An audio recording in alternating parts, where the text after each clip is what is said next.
Hello everyone. So in today's video we are going to solve a question from Harvard MIT Math Tournament, that is HMMT, and in the recent paper that is the February 2025, the last HMMT, and the question I have selected for this video is question number 6 from this, which is from topic complex number, and it is the question from team round paper.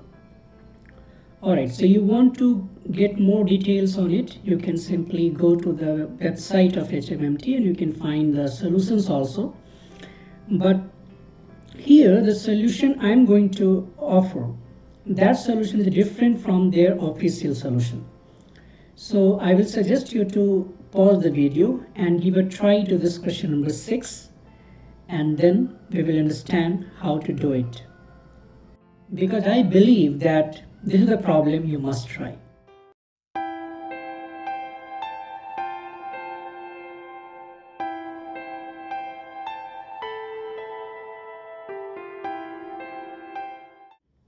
Alright, so we have the question which says that there are omega 1, omega 2 up to omega n. These are the complex numbers, each having magnitude 1.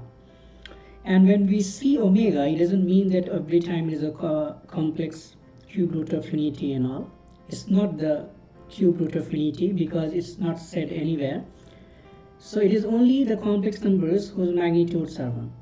Now there is a complex number z which is different from all these omegas, which is related to omegas in this way so that it will satisfy this equation, and we have to prove that the magnitude of z or the modulus of z is 1. So what we can see, the first thing we can observe here is each omega has the magnitude 1.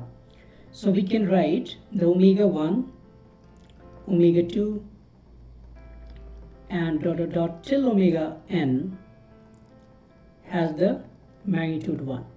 Now you can see here I can take this equation given, and in this equation I can observe one wonderful thing, that z is throughout the same z, and the omega 1 in the first term, omega 2 in the second term, omega n in the last term or the nth term.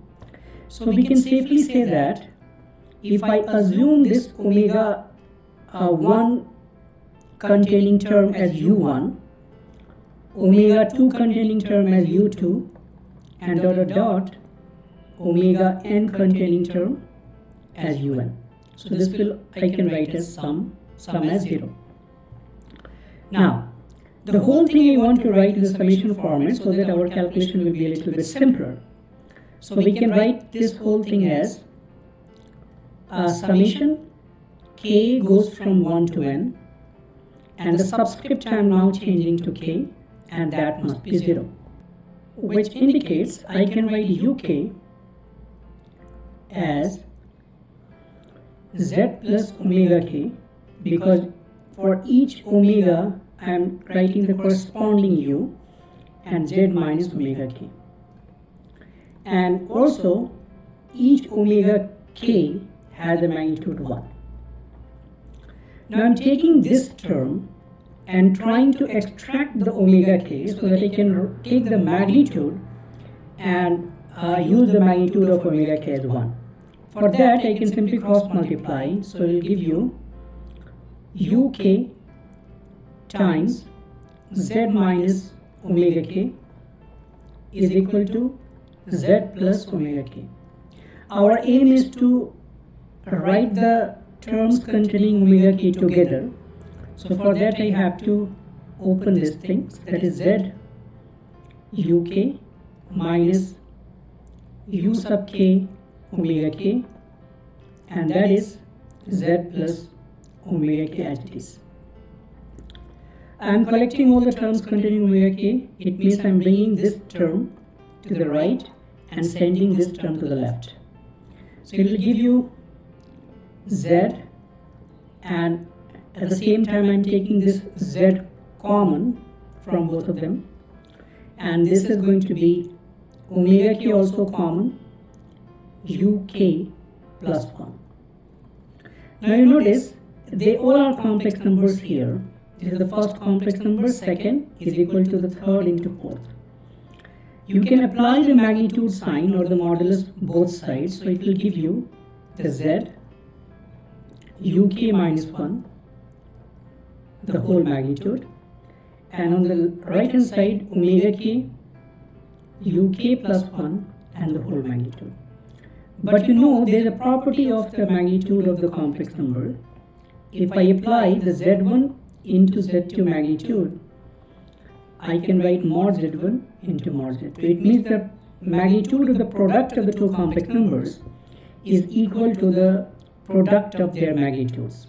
So from there I can write this thing, magnitude of z, then uk minus 1 magnitude, and here omega k magnitude into uk plus 1. So basically I have applied this property both sides. Alright, so from there you can see that this omega k magnitude, this term will become 1, and I'm left with only these things. What I'm left with?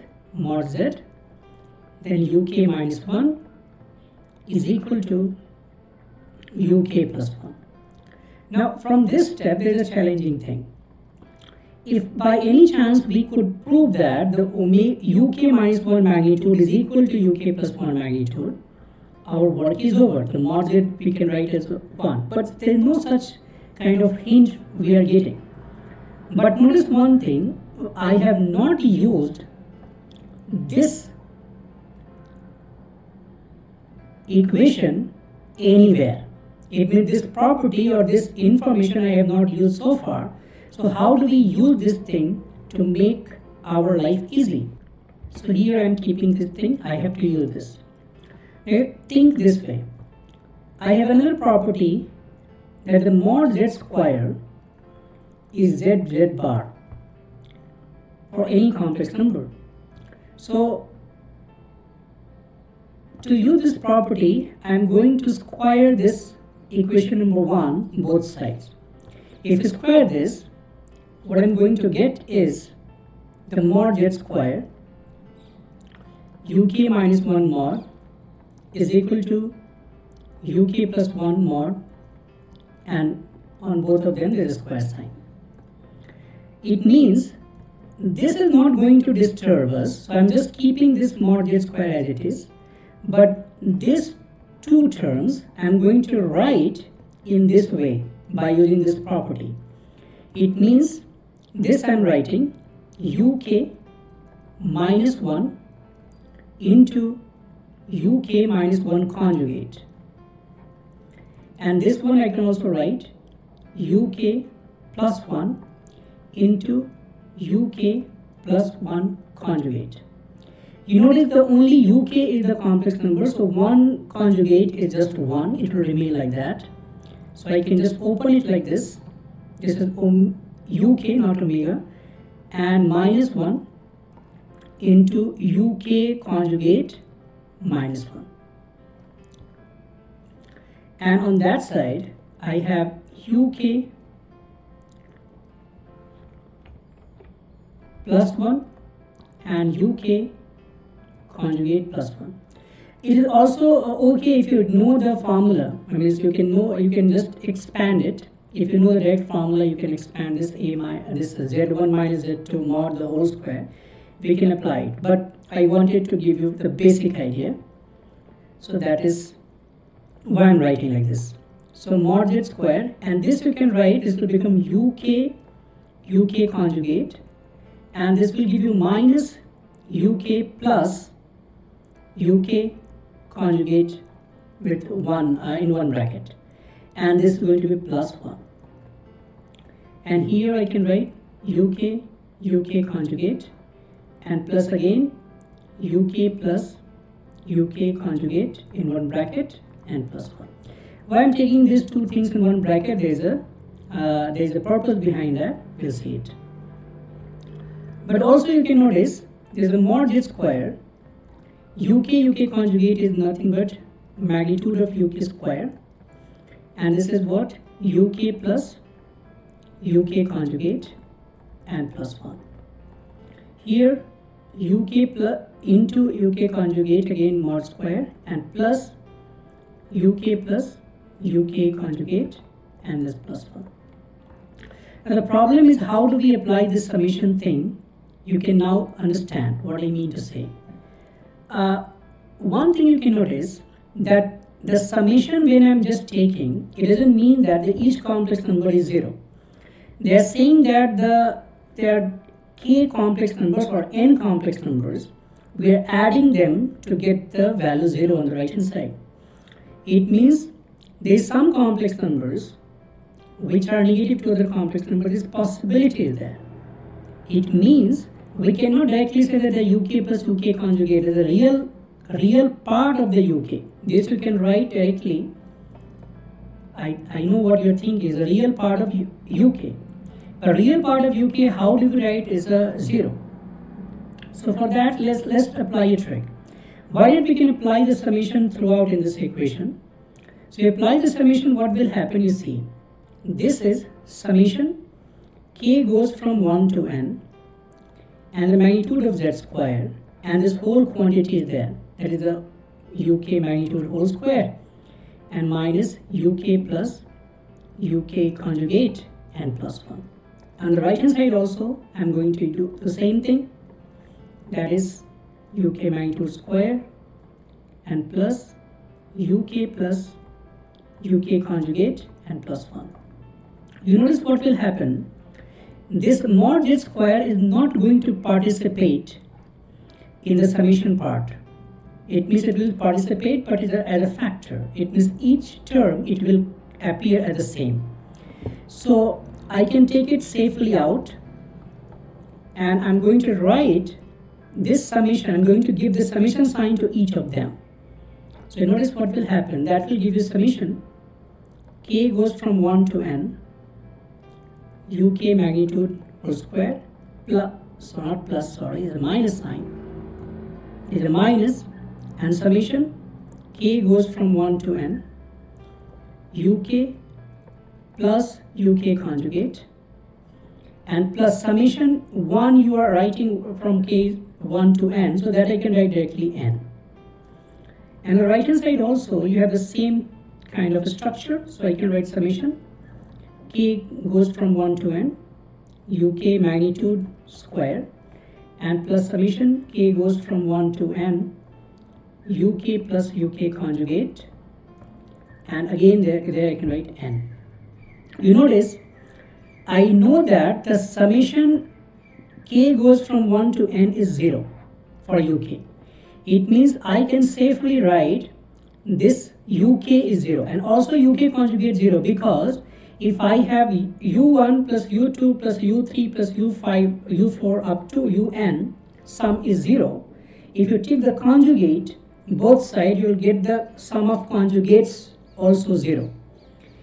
And so I can write directly these two terms, summation goes from k to goes from k is equal to 1 to n, that will become 0, and that will also become 0. So I am left with now is the magnitude of z square, and this is summation k goes from 1 to n, the square of magnitude of uk, that must give you some constant. So let's be like that. I'm not introduce another constant. I'm not going to introduce another constant. And this is n. And if you notice that the same thing we are saved with. This is already 0 here. This is already 0. And here on the right hand side we are saved with same quantity. So this 2 will become cancelled. The 2 will get cancelled. And now I am left with magnitude of z square is equal to 1, and so magnitude of z is equal to 1. And that's the thing we had to achieve. Alright, so this is my take on this question. You can also visit the website, HMMT website. You can simply type, you will get it. And the solutions are given. In fact, 2 solutions are given to this question, but this is a different one. See you in the next video with some other problem. Stay math active.